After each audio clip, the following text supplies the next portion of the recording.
오늘은 알타리 무를 2단 사왔습니다. 알타리 무 김치를 담겠어요. 알타리 무는 다듬을 때 껍질을 이렇게 긁으면 안 됩니다. 특히 이 하우스 알타리 무는 껍질이 얇기 때문에 긁으면 다 벗겨져요. 이 무는 껍질에 영양가도 있고 맛도 있기 때문에 껍질을 긁어내면 안 됩니다. 그리고 껍질을 벗겨내면 물러진답니다. 껍질을 벗기지 말고 수염만 따고 가해만 지저분한 것만 다듬어 주시면 됩니다. 씻을 때는 이렇게 수세미로 하나씩 문질러 주면 깨끗해집니다. 그리고 씻은 뒤에 간을 할 때는 이렇게 큰 것은 칼로 뽀개줍니다. 씻은 다음에 이렇게 큰 거는 칼로 뽀개줍니다. 뽀개서 물간을 해줍니다. 뽀개주고 이렇게 작은 것은 그냥 하면 됩니다.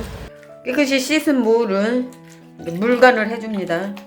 물간을 할 때 물간을 하면 간이 고르게 되고 쓴맛이나 아린맛이 가시게 됩니다. 이 무가 간이 줄기보다 잘 안 들기 때문에 무 쪽에 소금을 많이 뿌리는 경우가 있는데 줄기보다 조금만 더 뿌려야지 너무 많이 뿌리면 짜게 됩니다. 무가 짜면 망쳐요.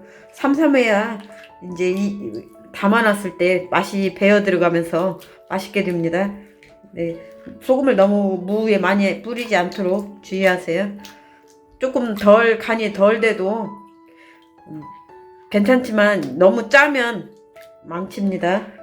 육수를 끓여줍니다. 명태 머리 말린 거,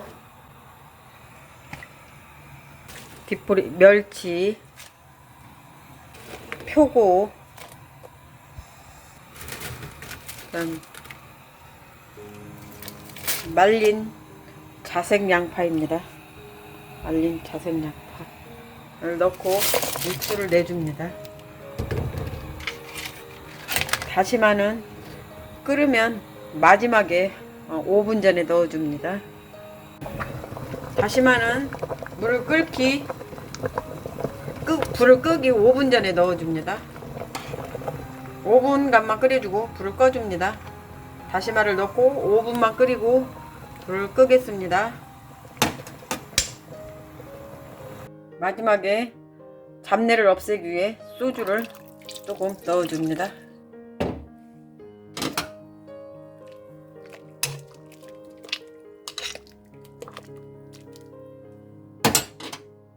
양념을 준비합니다.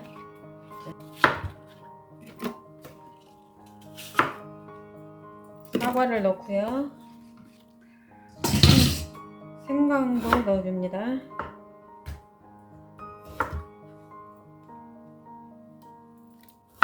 생강을 너무 많이 들어가면 써요.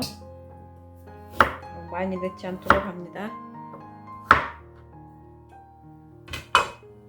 여기 양파, 사과, 생강, 다진 마늘까지 넣었습니다. 그리고 끓여놓은 육수를 붓고 믹서를 해줍니다.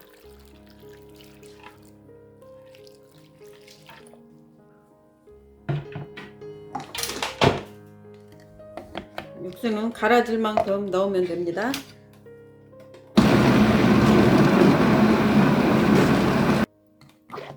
다 갈아졌네요. 갈아진 걸 양푼에 쏟습니다.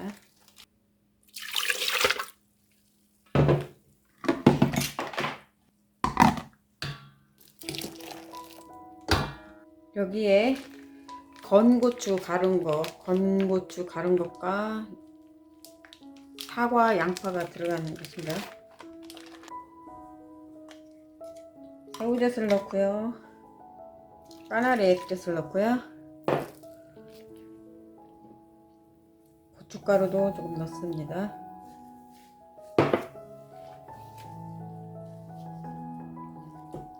여기에 우리 강은경 고객님이 가지고 오신 개복숭아 액기스를 넣습니다. 매실 엑기스보다 더 향도 좋고 더 맛있다고 하네요. 개복숭아 엑기스도 넣습니다. 이렇게 가진 양념을 다 넣고 이렇게 재워둡니다. 그러면 나머지 풀도 쓰고 준비하는 동안 숙성이 되면 더 색깔이 고와진다고 합니다. 숙성이 되도록 이렇게 저어서 재워둡니다. 이제 풀국을 쓸 건데요. 여기에 원래 찐 감자를 으깨서 넣으면 양념이 착 앵겨서 더 좋다고 하는데 감자가 없어서 감자 가루를 2스푼 이렇게 개어 놨습니다. 감자가루 2스푼 개어 놓은 걸 이렇게 끓는 물에 붓고 끓여주겠습니다. 가루였을 때는 되게 뿌였는데 끓으니까 젤리처럼 되네요. 금방 끓었어요.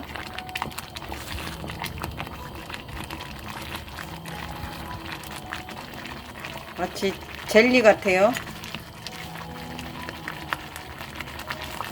이렇게 젤리 같습니다. 끓으니까 가루는 하얘도 끓으니까 이렇게 젤리처럼 됐어요. 여기에 쪽파도 준비합니다. 없으신 분은 안 넣어도 무방합니다. 양파가 들어갔기 때문에. 재워둔 양념은 간을 봅니다. 간을 봐서 싱거우면 까나리 액젓이나 소금을 더 넣어주시고 간이 맞으면 나머지 양념을 넣어줍니다. 짜지는 않네요. 여기에 뉴수가를 넣기도 하는데 저는 뉴수가는 단맛을 내지만 설탕을 넣겠습니다.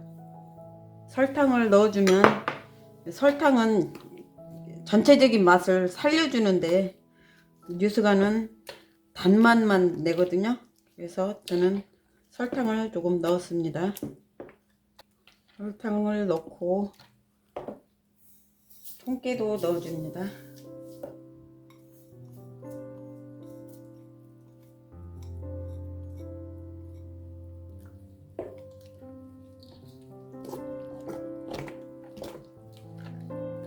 네, 간이 다 되어 무도 간이 다 됐습니다. 마지막 쓴맛이나 아린맛을 제거하기 위해 무 쪽에만 사이다를 부어줍니다. 5분에서 10분 후에 헹궈 건지겠습니다. 절이기 전에 깨끗이 씻었다고 이게 절인 걸 헹구지 않고 그냥 하면 김치가 짜게 돼서 실패합니다. 다시 한번 헹궈서 건져줘야 됩니다. 준비한 양념을 이렇게 알타리 무 건진 거에 붓고 버무립니다.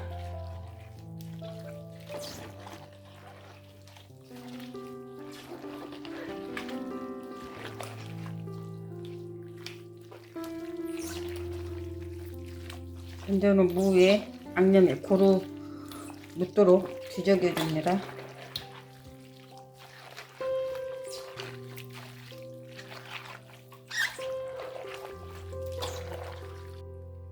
지금은 간이 맞는데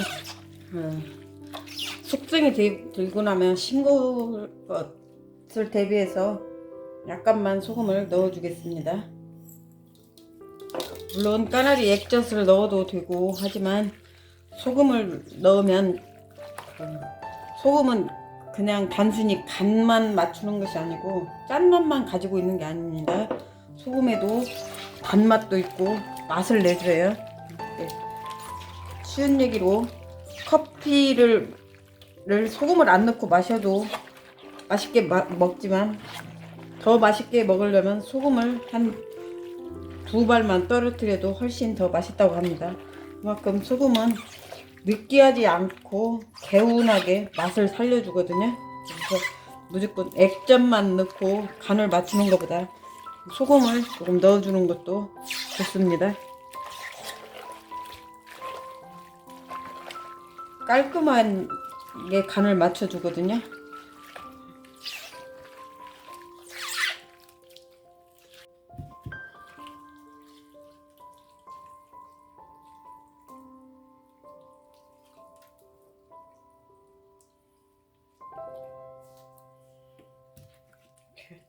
양념이 착 포화지는 게 아직 안 이제 봄으로서도 맛있을 것 같습니다. 여러분도 풀국 대신 감자, 찐 감자를 으깨서 한번 담아 보세요. 그리고 제가 하나 빠뜨렸는데 간을 하고 간이 다 죽으면 이 이파리를 주물러 주면 훨씬 더 맛있답니다. 말하자면 쑥차를 만들 때 유념을 하는 것처럼 이 줄기 안에 맛이 밖으로 잘 빠져나오는 원리인 것 같아요. 그러니까 주무를 때 간이 안 죽은 걸 주무르면 풋내가 날 수 있으니까 간이 잘 죽은 뒤에 물 속에서 주물러 주면 훨씬 더 맛있게 된답니다.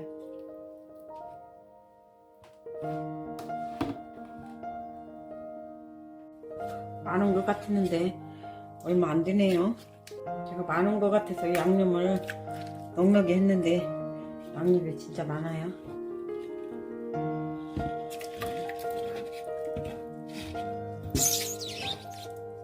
여러분은 이걸 양념을 딱 맞춰서 해서 만약에 이렇게 김치를 통에 담고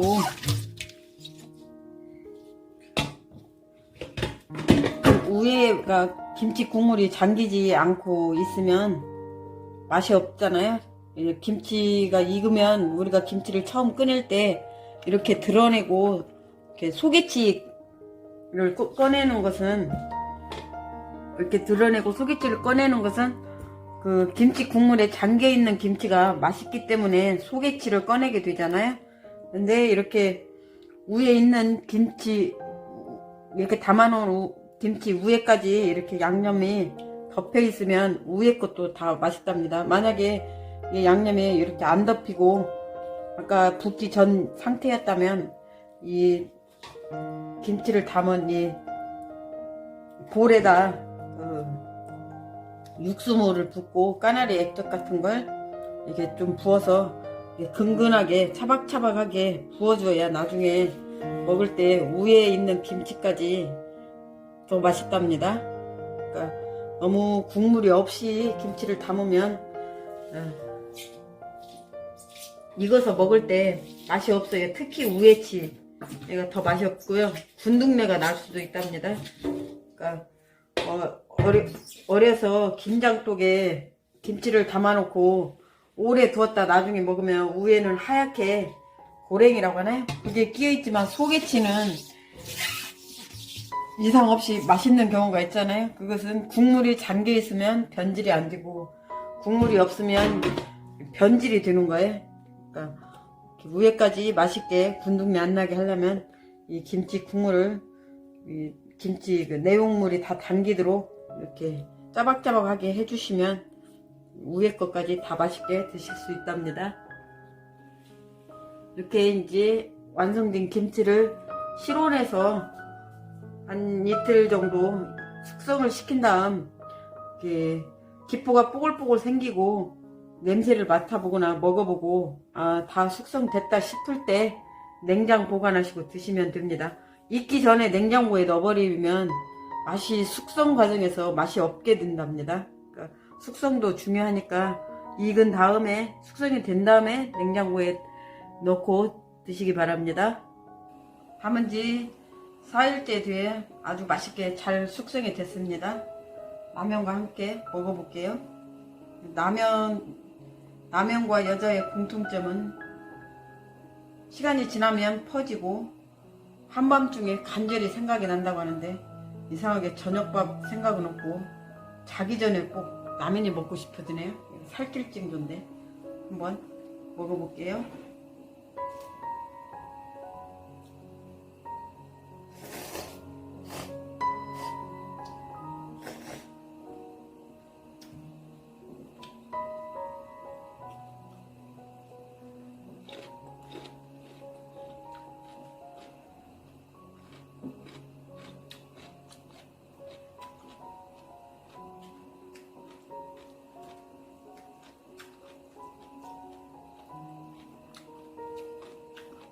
아주 맛있게 잘 익었습니다.